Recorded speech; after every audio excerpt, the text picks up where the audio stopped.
In general terms, the population has stayed with us and stayed with the public health advice.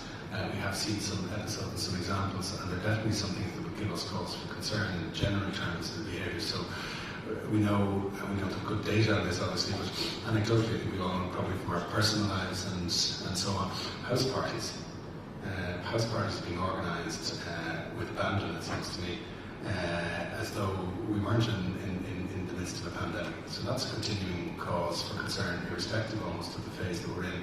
There will become a point in time where we think certain activities that are indoor in nature can happen in controlled ways and so on, but really not at a point now where we think that house parties and gathering indoors is appropriate.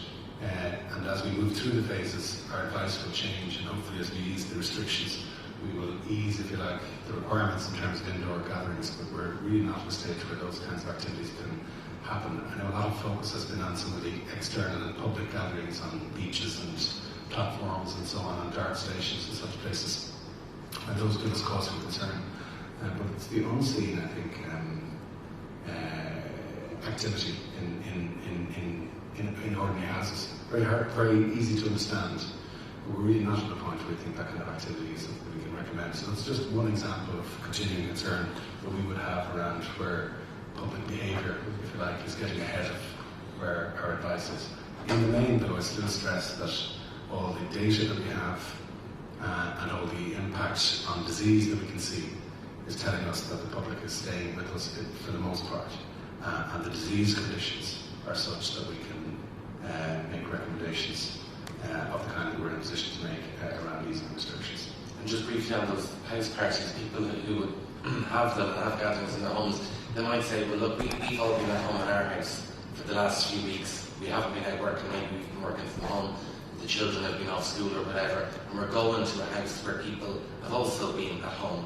So we don't see a risk by going to those houses because we haven't put ourselves at risk. So, and they may make those assessments, but that's not a public health assessment. That's people,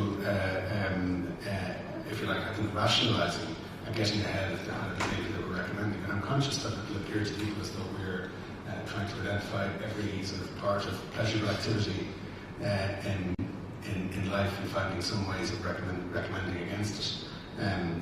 Individual, personal behaviour, intimacy, house parties, all of these things are things we're recommending against.